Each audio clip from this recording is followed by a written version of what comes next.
L'entrevue du jour, une présentation de la résidence des bâtisseurs Monseigneur Deschênes à Montmagny, une résidence privée pour aînés située au cœur de Montmagny, pour vivre en toute quiétude. La résidence des bâtisseurs Monseigneur Deschênes à Montmagny, une résidence privée pour aînés située au cœur de Montmagny. Personnel compétent, service 24 heures sur 24, infirmière, entrée sécuritaire contrôlée et plus encore. La résidence des bâtisseurs Monseigneur Deschênes pour vivre en toute quiétude.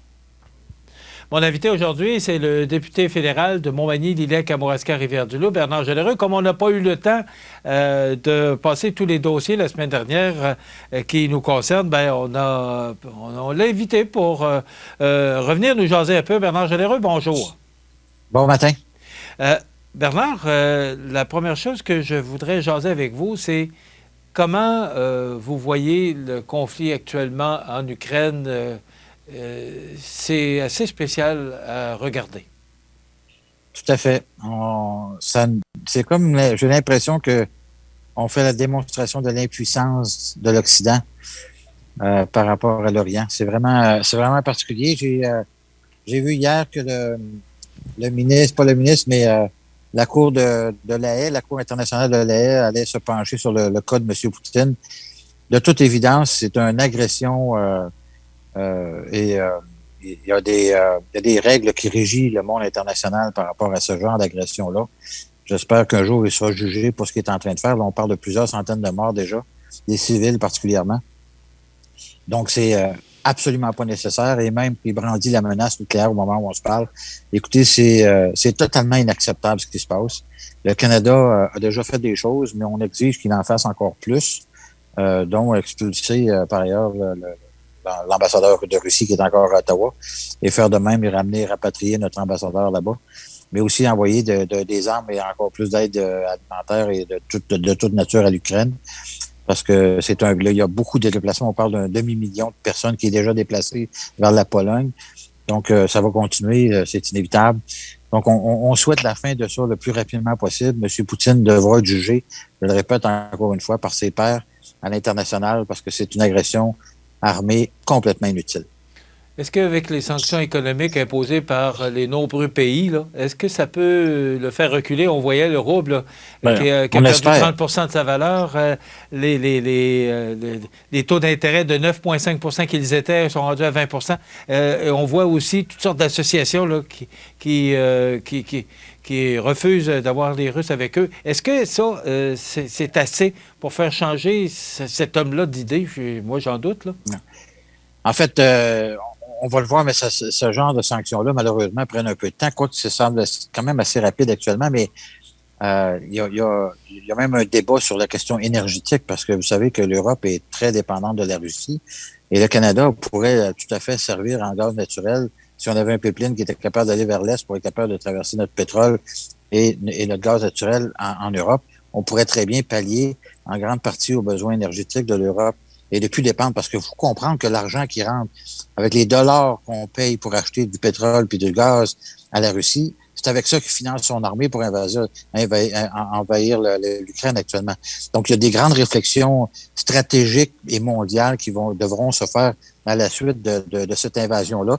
Mais une chose est certaine, c'est que les sanctions doivent continuer et doivent s'intensifier encore plus dans les prochaines semaines pour arriver à bout de cet homme. J'ose pas le qualifier de tyran, là, mais sincèrement, c'est un dictateur de toute évidence. Là, puis même, il agit contre sa propre population qui manifeste contre cette guerre-là qui est en train de mener contre l'Ukraine. Bernard, ramenons ça chez nous parce que vous êtes là pour ça, parce que la semaine passée, on n'a pas eu le temps de parler des dossiers de la région. Est-ce qu'il peut y avoir des délais supplémentaires par rapport au traitement de l'immigration, justement en raison de ce conflit là, avec l'Ukraine? On sait que tout près de 500 000 personnes ont traversé en Pologne, là, et je sais que le gouvernement actuellement fait des démarches pour accueillir des Ukrainiens. Est-ce que ça peut avoir une incidence sur les délais de traitement en immigration dans notre région? On ne l'espère pas. On espère que ça va, parce que ce qu'on demande aussi, ce qu'on a demandé hier en Chambre des communes, c'est d'éliminer l'étape des visas pour les Ukrainiens qui voudraient venir au Canada. On s'entend bien, là, les Ukrainiens ne veulent pas nécessairement venir ici rester. Ils veulent s'en venir dans une patrie où ils sont pas en danger pour le moment, mais ils veulent aller rester dans leur pays. Ils aiment leur pays, ils veulent le conserver, ils veulent continuer à le développer. Donc, c'est une espèce d'espace temporaire qu'on peut très bien accommoder les Ukrainiens pour venir au Canada. D'ailleurs, je vous l'ai déjà dit, il y a 1,8 million d'Ukrainiens au Canada. D'ailleurs, plusieurs d'entre eux, ou de leur famille, ou de leurs grands-parents, ont fait la Deuxième Guerre mondiale pour défendre le Canada. Donc, ils sont intégrés, ces gens-là, de façon très, très importante dans l'Ouest canadien particulièrement. Mais il y en a au Québec aussi, il y en a dans notre région, dans Rivière-du-Loup. Donc, il y en a partout. Donc, je pense que c'est important de saisir l'occasion qui se présente à nous pour éliminer la question des visas, pour être capable de le faire justement pour pas embourber le système d'immigration au Canada, ce qui ferait qu'ils seraient capables de venir au Canada beaucoup plus rapidement. Je ne peux pas m'empêcher de vous parler parce que on apprenait au cours des dernières heures que M. Charest va se rendre à Ottawa pour rencontrer dont certains députés conservateurs, dont vous faites partie. Dites-moi, d'abord, on va parler de la prochaine campagne à la chefferie du parti, mais on va discuter de quoi? Puis là, ben, ça semble évident, dites-moi si je me trompe, là, ça semble évident que M. Charest a beaucoup d'intérêt. En plus, il y a beaucoup de choses là, qui se sont précipitées récemment, là, dont l'enquête là, qui a pris fin hier. Alors, dites-moi, là, ça se concrétise, je pense, là. Écoutez, les planètes semblent vouloir s'enligner. M. Charest, bien évidemment, elle va être effectivement ici demain soir. Ça fait partie du processus d'aller voir qu'est-ce que les députés en pensent. Les députés du Québec, bien sûr, seront présents pour la grande majorité et il y aura des députés de partout au Canada. Ça fait partie d'un exercice comme celui-là, d'une course à la chefferie, que les députés, qu'ils aiment, qu'ils n'aiment pas, d'aller rencontrer les personnes qui vont vouloir les représenter et devenir potentiellement notre chef. C'est un processus tout à fait normal. M. Charest ne fait pas exception. Pierre Poilievre a déjà organisé des rencontres. Donc, inévitablement, les candidats à la chefferie, que ce soit M. Charest, M. Poilievre ou d'autres, devront faire cet exercice-là, d'aller à la rencontre des députés pour s'assurer d'avoir une connexion avec eux avant de se lancer dans la course à la chefferie.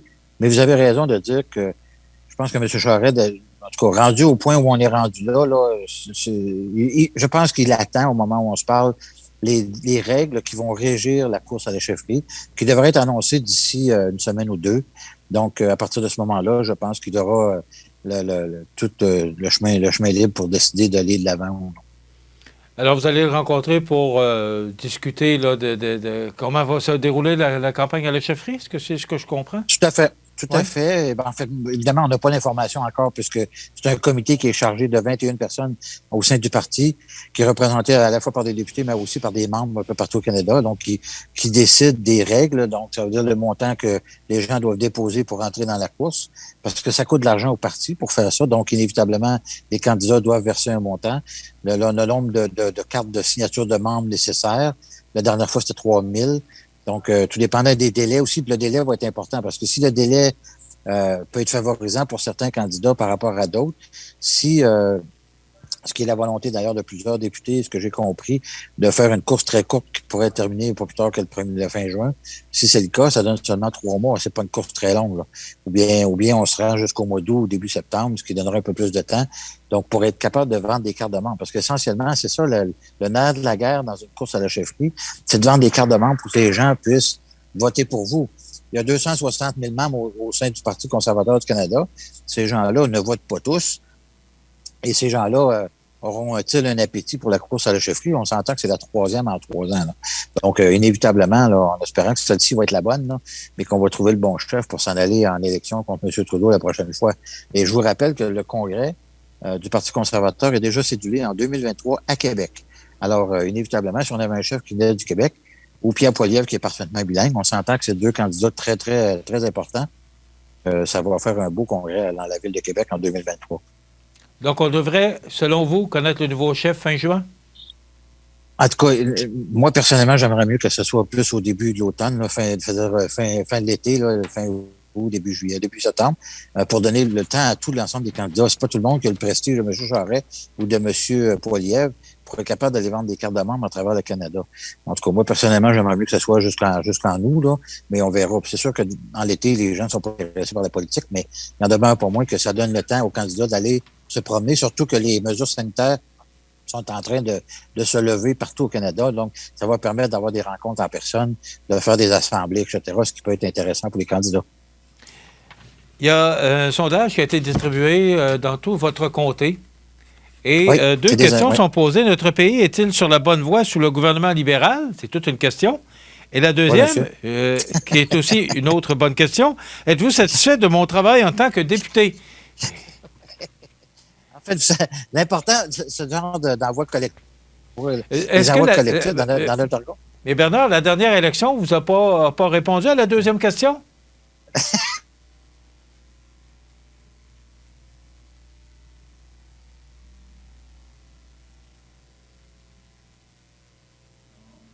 Répondre à la question. Et quand les gens répondent non ou bien moyen ou indécis, s'ils me laissent leur numéro de téléphone, je me fais un plaisir de les appeler. Puis même, j'appelle tout le monde dans le fond, là. Mais pour m'assurer que je puisse être en contact avec ces gens-là, puis de voir justement qu'est-ce qu'ils aiment dans ce que je fais et qu'est-ce qu'ils n'aiment pas dans ce que je fais ou de ce que je fais pas. Alors évidemment, vois-tu, puis je vais vous donner un exemple très concret. Par rapport qu'il y a eu à Ottawa, j'ai gagné des votes puis j'ai perdu des votes. Ça, c'est sûr et certain, je peux vous le dire. Il y a des gens qui étaient très fâchés de ma position d'appuyer les camionneurs. Puis quand je les ai appelés, je leur disais que j'appuyais les camionneurs et non pas le convoi. Il y avait une grosse différence entre les deux. Et puis, il y avait des gens qui n'ont jamais accepté le fait que j'ai voté contre la loi des mesures d'urgence. Et beaucoup de gens m'ont félicité pour la loi des mesures d'urgence. Alors, vous savez, il y a toutes sortes de monde. Autant qu'il y a des lecteurs, autant il y a de réponses potentielles. C'est important pour moi d'être en contact avec tout le monde. Est-ce que vous avez commencé à en recevoir des réponses? Absolument, absolument. Le lendemain, on avait commencé à en recevoir. Ah oui? OK. Ça rentre par centaines. Là. Okay. Les gens, surprenamment, puis quand les gens réalisent qu'on leur répond, ou bien qu'on les appelle quand tu nous laisses leur numéro de téléphone, les gens apprécient de façon incroyable. Écoutez, puis je vous l'ai dit, là, j'ai eu des téléphones dans les dernières semaines. Il y avait beaucoup d'inquiétudes et d'anxiété dans les dernières semaines dues aux mesures d'urgence imposées par M. Trudeau au moment où c'était même pas nécessaire, parce que les lois actuelles répondaient très bien à ce qu'on avait besoin de faire. Écoute, j'avais des gens qui pleuraient au téléphone. Depuis 2 ans, je peux vous garantir, les expériences des gens qui sont des députés comme moi, là, de tout parti confondu, ont été très particulières dans bien des cas. Parce que les gens se sont confiés à nous et c'est vraiment exceptionnel ce qu'on vit là, en tant que député. C'est un privilège absolument extraordinaire d'être député. Et j'expliquais à quelqu'un hier que en étant 338 dans une chambre des communes pour représenter 38 millions de personnes, c'est un devoir, une responsabilité puis un privilège absolument incroyable. Et j'en suis très fier.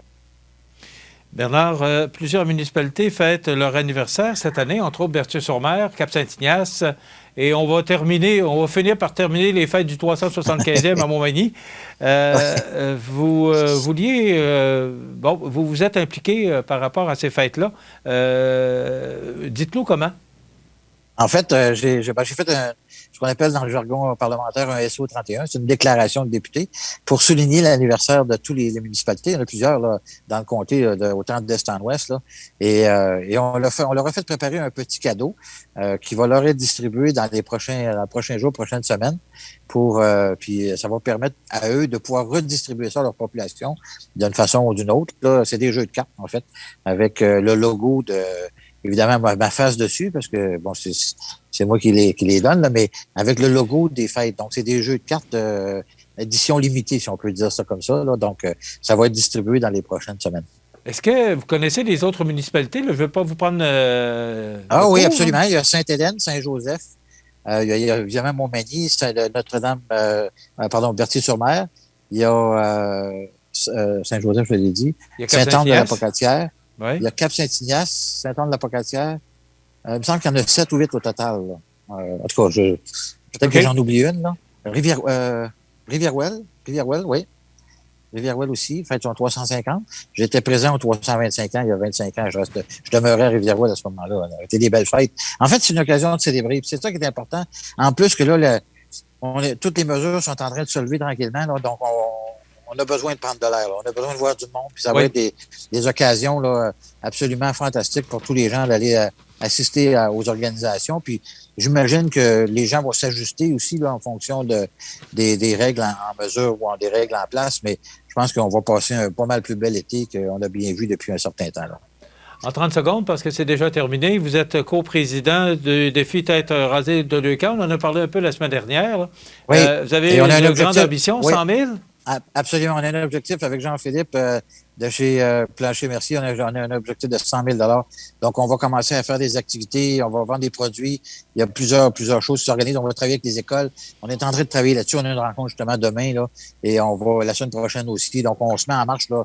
On a un gros objectif, mais il faut dire que les entreprises sont prêtes à nous aider pour réaliser, en fait, aider les familles puis aider les enfants qui sont dans le besoin, particulièrement ceux qui sont malades. Donc, je pense qu'on peut compter sur l'ensemble de la région pour atteindre cet objectif-là. Bernard, merci beaucoup de votre disponibilité. Elle est très appréciée. Et moi, j'attends la réponse de la question 2. J'ai hâte de voir ce sondage-là. De façon générale, c'est assez bon. J'ai hâte de voir combien de gens sont favorables, mais je pense que la dernière élection a bien répondu à votre question. Alors, merci d'avoir été avec nous. On se retrouve au mois de mars pour une autre rencontre mensuelle avec notre député généreux, le député de Montmagny, Lillec, Kamouraska, Rivière-du-Loup. Bernard Généreux, merci d'avoir été avec nous et à la prochaine. Merci beaucoup et je vous laisse avec des images. Regardez l'enceinte de la Chambre des communes. Alors, vous êtes où exactement? Je suis dans le garde de Selka-Guildard, là, ici. Selka-Guildard, la Chambre des communes est dans le milieu de ça, là, l'autre côté. Là. OK. Là, je suis comme à l'extérieur de la Chambre des communes, dans le fond. C'est comme l'intérieur du bâtiment. C'est comme l'entrée du Parlement? C'est, bon, pas vraiment, là. On est dans, on appelle ça l'enceinte, là. Essentiellement, c'est, si tu vois, regarde, je vais aller te montrer, là. Je vais virer ça de bord, là. Fais juste, il y a une façon de tourner ça de bord, de même, ici. Oui. Ça, regarde. OK. Vois-tu, là, je te montre ici, là. Ça, ici, à l'intérieur, c'était une cour intérieure, ici, qui donnait à l'extérieur, littéralement, un peu comme au collège de la Pocatière, là. Mais là, ils ont creusé 6 étages profonds. Puis, vois-tu, là, ici, c'est le lobby. OK? Ça, le lobby, c'est l'endroit où on se réunit tout le monde. Ça, c'est les gens du Bloc québécois qui sont là. OK. Et vois-tu, ici, on a les photos des anciens premiers ministres. Là, je vais te montrer la Chambre des communes, en fait, là. Oui, ben, on va... OK, ben oui. Tu peux, là, regarde. OK, ben c'est fun de voir ces images-là. À un moment donné, on se rendra à Ottawa faire l'entrevue à Ottawa, pourquoi pas? Le Bloc québécois a déposé une motion aujourd'hui sur laquelle on va voter demain. Pour savoir, parce qu'on perdra un siège au Québec dans le redécoupage, qu'on ne veut pas personne, bien sûr, au Québec. Là. Pour CMA TV, la distance n'a pas d'importance. C'est ça. Vois-tu, Kim Campbell est là, Jean Chrétien, Paul Martin. Donc, c'est tous les anciens premiers ministres ici, là, c'est des photos. Fait qu'on est comme au intérieur, puis regarde, vois-tu toute cette structure de métal qui a été mise avec un toit. Le toit qui, on peut ouvrir partiellement, pas pour voir dehors, mais pour être capable d'avoir de la lumière. Donc, puis tout ça, ça a été fait en Beauce. Regarde, toutes ces affaires de bois-là. Là. Oui. Tout ça, le bois à l'intérieur de la Chambre des communes, là, tout ça, ça a été construit de A à Z. En dessous de nous autres, il y a 5 étages. Donc, ils ont creusé 5 étages dans la cour intérieure pour y mettre des salles de réunion, des bureaux, il y a la cuisine, il y a le restaurant parlementaire en dessous, il y a la cafétéria. Mais c'est temporaire parce que le Parlement est en réparation, là. Tout à fait, mais ils en ont pour 10 ans. Ils ont commencé, ça fait 2 ans, là, ils en ont encore pour 8 peut-être 10 ans. Là. Ça va coûter, ils estiment, pas loin d'1,5 milliard pour rénover le Parlement. Bernard Généreux, merci beaucoup d'avoir été avec nous. Merci pour cette visite, puis on se retrouve prochainement. C'est bon, merci beaucoup. Salut. OK, merci. Au revoir. Bernard Généreux, notre député fédéral de Montmagny, Lillec, Kamouraska, Rivière-du-Loup. On s'arrête.